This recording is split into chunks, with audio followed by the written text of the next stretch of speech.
पायल एक खुले मिजाज की जिंदा दिल लड़की होती है जिसे उसके पापा ने फुल्ली सेल्फ इंडिपेंडेंट बनने के लिए सब कुछ सिखाया हुआ होता है।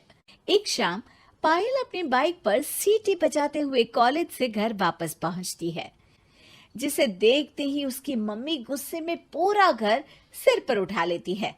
आ गई महारानी, बहुत बोलते थे मैं अपनी बेटी को सब कुछ सिखाकर दुनिया में मजबूती से खड़े रहना सिखाऊंगा, साथ में बेटी को लफंडर बनना भी सिखा दिया, ये नहीं बताया। क्या हुआ? आज ये कुकर इतनी सीटियां क्यों मार रहा है? सीटी? सारी फसाद की जड़ तेरी वो बाइक और सीटी है, उन्हीं से लड़के छेड़ती है ना तू। हाँ, ये तो गलत है, मुझे बताए बिना ही लड़का छेड़ दिया। हाय तौबा, ये कैसा पति और बेटी मिले हैं मुझे। अरे मम्मी यार, तुम ओवर एक्टिंग बंद करो। और मैंने कोई लड़का नहीं छेड़ा पापा। शिट यार। अच्छा मम्मी, आप पहले मुझे ये बताओ कि आपको ये सब बेकार बातें बताता कौन है? अच्छा, तूने कोई लड़का नहीं छेड़ा?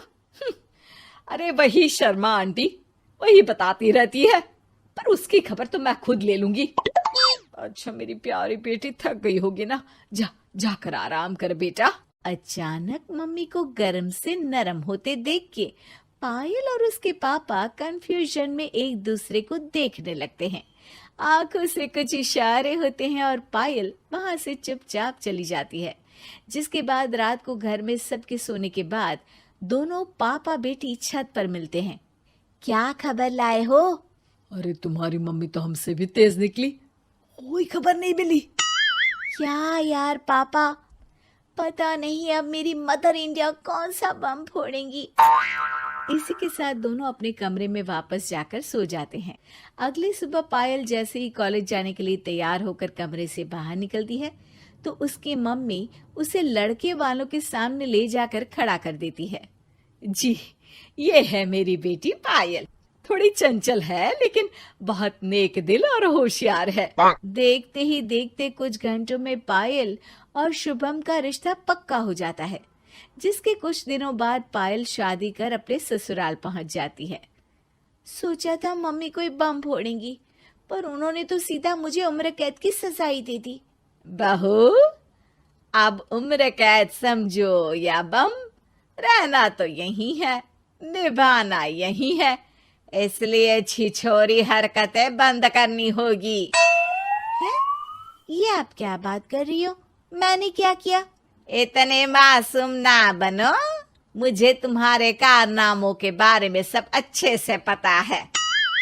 ऐसा बोलकर सास तो वहां से चली जाती है, लेकिन पायल सोच में पड़ी वहीं खड़ी रह जाती है। जिस पर शुभम उसके पास आता है।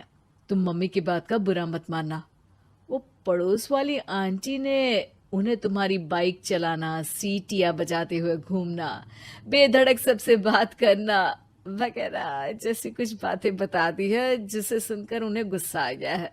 पर फिक्र मत करना, धीरे धीरे साथ रहने से वो भी ठीक हो जाएंगी। Thanks for your concern, but I don't care. Payal सीधा अपने कमरे में चली जाती है।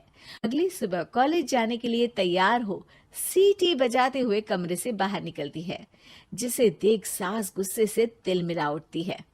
महारानी, शादी के अगले ही दिन ये हीरोइन बनकर कहाँ चल पड़ी? और ये लफंगों की तरह सीटियां बजाना बंद करो। ये हमारा घर है, कोई सड़क नहीं जहां तुम आवारागर्दी करती घूमो। मम्मी जी, सीटी बजाने और कंफर्टेबल कपड़े पहनने से लोग कब से आवारा बनने लगे? इसी के साथ सास बहू का युद्ध शुरू होने ही वाला होता है कि शुभम वहां पहुंच जाता है। माँ, उसका कॉलेज है इसलिए ऐसे तैयार हुई है। और पायल, तुम भी माँ को समझने की थोड़ी कोशिश करो ना प्लीज। सिचुएशन संभालकर शुभम और पायल घर से निकल जाते हैं। इसी तरह दिन बीतने लगते हैं, जिससे सास बहू की लड़ाइयों के बीच शुभम पिसता रहता है, लेकिन साथ ही वो दोनों एक दूसरे की आदतों को अपना भी लेती हैं। पर पायल का सीटी बजाना सास को आज भी नागवारा ही होता है।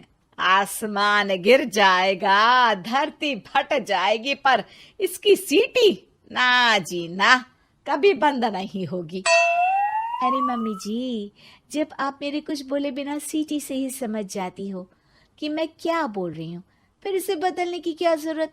यही तो हमारी यूनिकनेस है। पायल की बात से ज्यादा सहमत ना होते हुए भी सास हंस पड़ती है। उसी शाम पूरा परिवार घूमने जाने का प्लान बनाकर घर से निकल जाता है और उनके जाते ही घर में चोर घुस आते हैं और तभी वो सब भी दोबारा घर के अंदर आते हैं बाहर से। क्या यार पायल, एक शाम भी फोन के बिना नहीं रह सकती थी क्या? घर में ही तो फोन है, कहाँ चला जाता? अब जल्दी अंदर जाकर अपना फोन लाओ, मम्मी और मैं यहीं बाहर वेट करते हैं। ज्यादा बोल रहे हो, देखो अब और धीरे काम करूंगी। ऐसा बोलकर पायल घर के अंदर जाती है और बहुत देर तक बाहर निकल कर नहीं आती। अरे ये तो सच में जानबूझकर लेट करने लगी। चल कर देखते हैं ना। दोनों जैसे ही मेन डोर के नजदीक पहुंचते हैं, उन्हें पायल के सीटी बजाने की आवाज सुनाई देती है। हमें लेट करके खुद मजे से बैठी सीटियां बजा रही है। अरे गधे, ये मजा नहीं सजा है, जल्दी से पुलिस को फोन कर। माँ की बातों से कंफ्यूज्ड शुभम उसे देखता ही रहता है। सास खुद ही पुलिस को फोन कर देती है। कुछ देर बाद वो दोनों पुलिस के साथ घर के अंदर जाते हैं तो पायल एक कुर्सी पर बंधी होती है और सास को देखते ही दोबारा सीटी बजाने लगती है। सीटियों की दुकान फिर से शुरू हो गई तू? और क्या इन सबको कह रही है कि चोरा है चोरा है? तुझे कैद किया है, थोड़ा तो तरस खाकर डर हमसे। और प्यार से क्या बोल रहा है इससे? अरे इसके सर पर बंदूक लगा, ठोक दे इसको। अरे चल झूठे, तेरे पास तो हथियार है ही नहीं। सास की बात सुन वहां मौजूद सारे इंसान हैरान रह जाते हैं और पुलिस तुरंत उन चोरों को अरेस्ट कर लेती है। आपको कैसे पता कि इनके पास हथियार नहीं है? अरे सीटी नहीं तो बताया।